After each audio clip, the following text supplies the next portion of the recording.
মাননীয় প্রধানমন্ত্রী জনাব তারেক রহমান সাহেব, এ কথা যে কেউই স্বীকার করবে নির্দ্বিধায়, ব্যক্তি হিসাবে আপনি আসলে অনন্য। আপনার মধ্যে এমন কিছু গুণ আছে যা আপনাকে অন্যদের থেকে আলাদা করেছে। আপনার প্রতি মানুষের প্রত্যাশা ছিল অনেক। আপনি নির্বাচনের আগে যখন ঘোষণা দিয়েছিলেন উই হ্যাভ এ প্ল্যান, গোটা জাতি নতুন স্বপ্নে বুক বেঁধেছিল।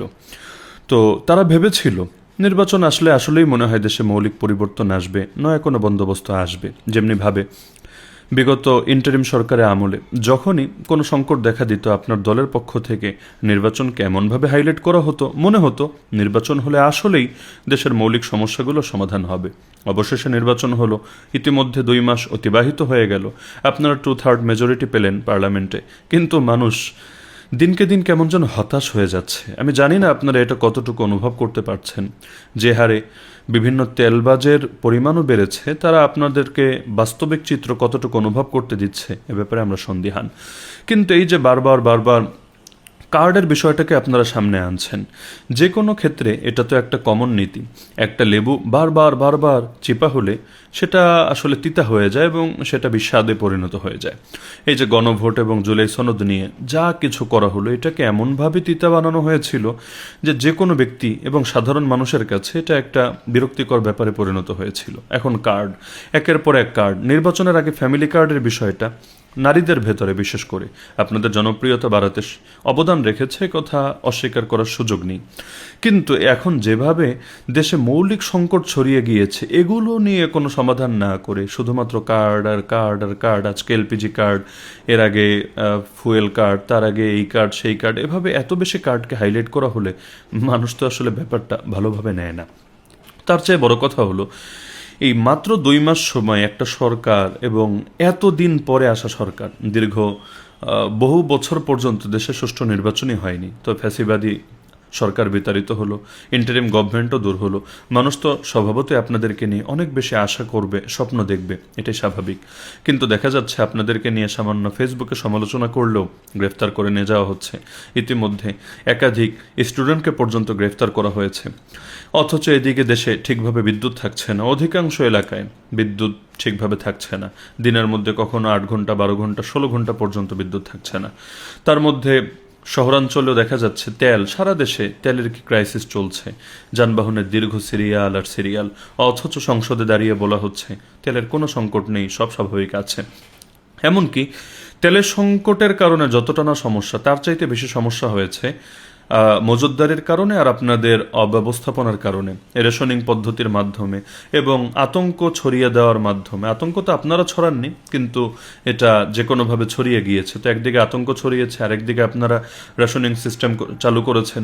সব মিলিয়ে তেলের ব্যাপক ক্রাইসিস জাতির ভেতরে দেখা দিয়েছে এবং দীর্ঘ সারি দেখা দিয়েছে। তো মানুষ ঠিকভাবে তেল পাচ্ছে না, অনেক হসপিটালে পর্যন্ত ঠিকভাবে জেনারেটর চলছে না, আবার বিদ্যুৎও থাকছে না। তো এভাবে তো আসলে দিন যায় না। তার মধ্যে দ্রব্যমূল্যের ঊর্ধ্বগতি চরম আকারে উপনীত হচ্ছে। অনেক কিছু মানুষের ক্রয় ক্ষমতার বাইরে চলে যাচ্ছে এবং মিডল ক্লাস যারা, তাদের ক্রয় ক্ষমতা দিনকে দিন হ্রাস পাচ্ছে। তার মধ্যে আবার আপনার সরকার এত কার্ড ছাপাবে, তো টাকা তো দরকার, টাকা কোথায় পাবে? একের পর এক কর বাড়ানোর চিন্তা করা হচ্ছে। এমনকি পত্রপত্রিকায় উঠে আসলো যে আপনার সরকার নাকি ব্যাংকিং লেনদেনে পর্যন্ত নতুন করে কর আরোপের চিন্তা করছে। তো কর বাড়ানোর মধ্যে তো আসলে কোনো কল্যাণ নেই। এমনকি আপনার পিতা শহীদ জিয়ার আমলে তো ভ্যাটও ছিল না। এই ভ্যাট যে পরবর্তীতে চালু করা হলো, এটা তো কত ক্ষেত্রে জুলুমের নামান্তর হয়ে যায়। একজন ভিখারি নারী অসুস্থ হয়ে নিজের সন্তানকে যখন একটা ফোন কল করে, সেখানেও তাকে সমান হারে ভ্যাট এবং অন্যান্য শুল্কগুলো দিতে হয়। একইভাবে যখন এক পাতা ওষুধ কিনতে যায় কোনো অসুস্থতায় আক্রান্ত হয়ে, তাকে সমান হারে কর দিতে হয়। তো বিষয়গুলো তো আসলে দুঃখজনক। তো দেশে আসলে এখন অনেকগুলো সংকট ছড়িয়ে গিয়েছে। আপনার স্বরাষ্ট্রমন্ত্রী সংসদে দাঁড়িয়ে ঘোষণা দিলেন দেশে আর মব কালচার সহ্য করা হবে না। অথচ আপনার দলের ছাত্র সংগঠনের লোকেরা ঢাকা ভার্সিটির এরিয়ার ভেতরে, এমনকি শাহবাগ থানায় ঢুকে পর্যন্ত কিভাবে মব করেছে, এটা তো গোটা জাতি দেখেছে। এমনকি দেখা যাচ্ছে যে সেখানে পুলিশের থানার ভেতরে ঢুকে পর্যন্ত মব করা হলো, কিন্তু পুলিশ এখনো পর্যন্ত মামলাটুকু হয়তো নিচ্ছে না, এখনো নিচ্ছে না। কারণ আপনাদের থেকে গ্রিন সিগন্যাল আসছে না, আসলে তো অবশ্যই নিত। কারণ ইতিপূর্বে আপনার ফোন কল পেয়ে কিভাবে পুলিশ রেসপন্স করেছে এবং অল্প সময়ের ভেতর একটা গুম হওয়া ছেলেকে কিভাবে উদ্ধার করেছে, এটা তো গোটা জাতি দেখেছে।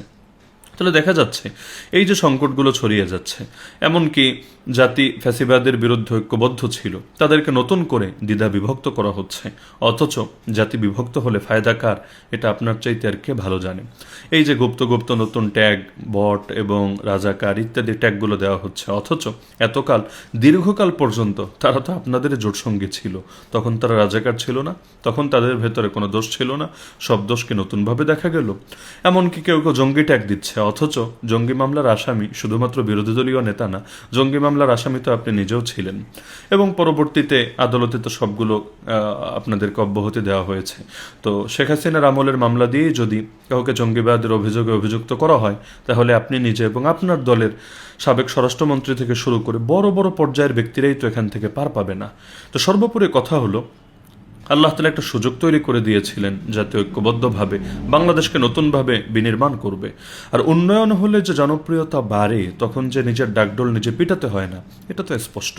শেখ হাসিনা এতকাল পর্যন্ত দেশে গণতান্ত্রিক চর্চা না করেও সরকারে থেকেছে কিভাবে? বড় একটা তার পুঁজি কিন্তু এখানেই যে সে উন্নয়ন দেখাতে পেরেছে। তার সময়ে যে উন্নয়নগুলো হয়েছে, এখন কি আসলে সেগুলো হচ্ছে? শুধুমাত্র কার্ড দেখালে হবে? তো যার কারণে আপনারা কাজ শুরু করেন। যদিও 2 মাস সময় এটা আসলে কাজের জন্য আসলে যথেষ্ট না, কিন্তু সংকট নিরসনে মানুষ আপনাদেরকে অ্যাক্টিভলি রোল প্লে করতে দেখতে চায়।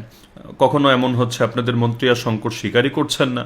একদিকে বলবে তেলের কোনো সংকট নেই, কোনো সমস্যা নেই, সব স্বাভাবিক, আমি এতগুলো পাম্পে গিয়েছি, কোনো সিরিয়াল নেই, অথচ মানুষ 12 ঘন্টা, 16 ঘন্টা, 22 ঘন্টা পর্যন্ত সিরিয়ালে দাঁড়িয়ে থাকবে। এমনকি সিরিয়ালে থাকতে গিয়ে কেউ চুরি ডাকাতের শিকার হচ্ছে, কতভাবে পেরেশান হচ্ছে।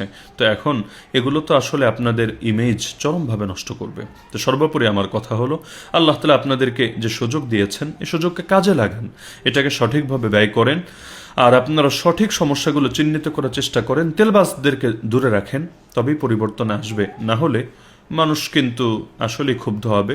এবং ইতিমধ্যে দেখা যাচ্ছে মাত্র 2 মাসে একটা সরকার এত বেশি অজনপ্রিয় হবে, এটা কল্পনার বাইরে ছিল, কিন্তু তা হয়েছে। তো আপনারা সময় থাকতে সচেতন হন, এটা আপনাদের জন্যই কল্যাণকর হবে। ধন্যবাদ।